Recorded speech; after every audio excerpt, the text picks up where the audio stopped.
Cory Philpot joins us here on the Ryan Water Sports Drive. Cory, we're here at the Okanagan Sun Scholarship Dinner. You were a late attendee, if you will. Just talk about how you got the call and how you got to Kelowna. Well, I was driving down the road, me and my kids, a day after football, and I got the phone call from Les saying that, hey, our main guest speaker had some issues and some stuff come up, and he had to leave town, and that it wasn't any possible that I could come in and speak. And, I joked around and says, when? Next week? I thought, oh, yeah. He goes, no, tomorrow. And I went, whoa, tomorrow. So it was one of those things where I was able to adjust some things and move some scheduling around, but it worked out, and I was happy to be here. When you come to these events, do the memories of the CFL and when you're back in college and even in high school, do they come flowing back? They do. It's one of those things that you enjoy doing. I get excited when I can come and share my experience with other people, like my livelihood and how I grew up and what it took for me to get to the next level to play the game of football and being a professional. So, when you get a phone call like that and you're doing it to inspire other kids and what they're doing it for bringing scholarships and stuff, it's a great feeling, and I enjoy it. What is that memory, that one memory that comes rushing back? Is it, you talked about it in your speech here tonight, you were a baseball player, you ran track, but then you got into football. What is that one memory that just comes rushing back all the time that is ingrained in your mind? The idea that I was given an opportunity to actually be able to play a game that actually I succeeded in, and that's a memory that you can never forget. Out of all the basketball and track and baseball that I did, it was an opportunity that I got, that someone saw me out there and said, hey, this guy's got an ability, he's got a talent to make things work for himself. You go to Miami, you go to Ole Miss, or you're from Miami, you go to Ole Miss, then you end up in Vancouver of all places. Do you still follow the Lions? I still follow the Lions. I'm huge with the Lions. When the Lions are losing, I'm depressed because it's one of those things, being part of the Lions and everything you've done as a BC Lions football player.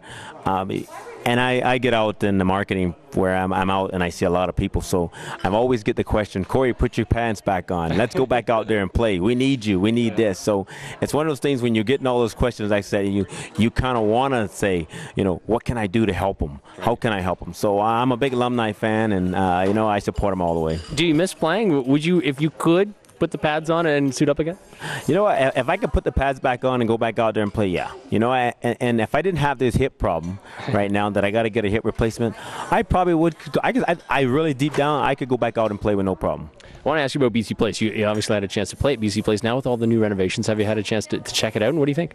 I haven't had a chance to check it out yet, but I did get the phone call from Jamie Terrace. They're actually going to be doing a thing with the alumni for the first game opener. So they're inviting all alumni that ever played in BC Place. They're going to bring us in, and they're going to roll out the red carpet and have us actually to walk in the main field of the game and just show us what it's all about. So I'm excited. I'm looking forward to next week, and I think it'll be great for all alumni guys. What's that memory when you do go back and you meet up with all the guys, the old offensive line and your quarterbacks and that kind of thing? What is that memory that sticks out? The '94 Grey Cup. Yeah. That's something that we take. I was listening to the radio the other day. Danny McManus just got inducted into the CFL Hall of Fame, and all Danny could talk about was that '94 Grey Cup, because you know what, that was a year that we all came together as a family. We all stepped up and said there was no Canadians and Americans. It was a team that were playing against Baltimore. They were all Americans. They thought they were going to come in and just kick our butts. And it was one of those things that we all said to ourselves that we're all Canadians and we're going to go out and represent Canada. And that's what we did. And that's a memory that you will never forget. What about Quick Six? Where did that come from?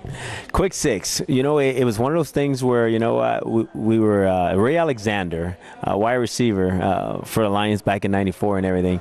Ray kind of came up with that name. Ray kind of, he looked at me and says, you're quick.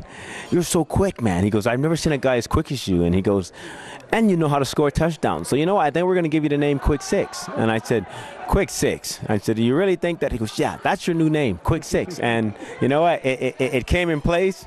It's still there, and that's the legend it is now. What do you do with your Grey Cup ring? Where is that?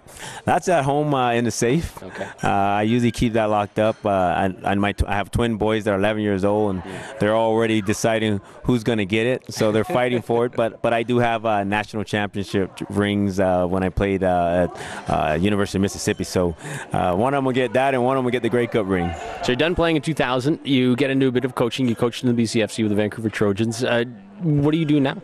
Right now, I'm ahead of the BCF football as a discipline committee. So I'm the guy that, suspend players, find coaches, try to keep the organizations all together. And so far, everything's been good. Great year this year. Also, I've coached community football now with my boys. I've coached my boys since 5 years old in flag, and it's been a great year of coaching my kids and coaching a bunch of other kids.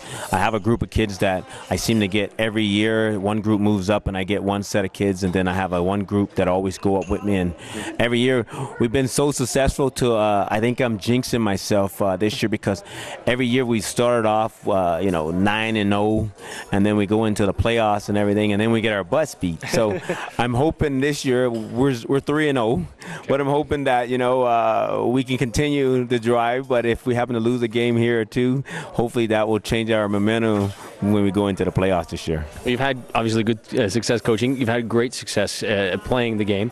Education, though, is such a big part, and that's what we were talking about here at the Okanagan Scholarship Dinner. You mentioned education and where you've come from, and how important is it for your 11-year-old twins to get an education and then to play football? It's huge. What I preach in my house with my boys is education. I also preach work, what it takes to get there. I'm one of those guys that I didn't get it on a silver platter. I'm one of those guys that had to work and earn everything that I got.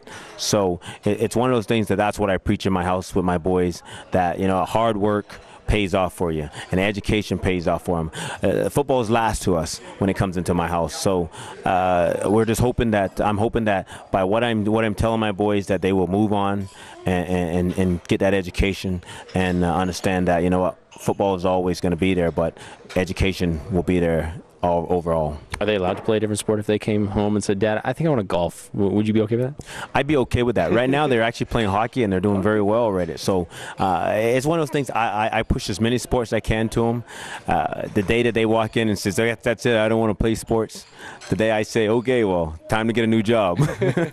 Cory, thanks for doing this. I appreciate being here. Thank you very much, Ryan. Cory Philpot, Grey Cup champion in 1994 with the BC Lions. This is the Ryan Water Sports Drive.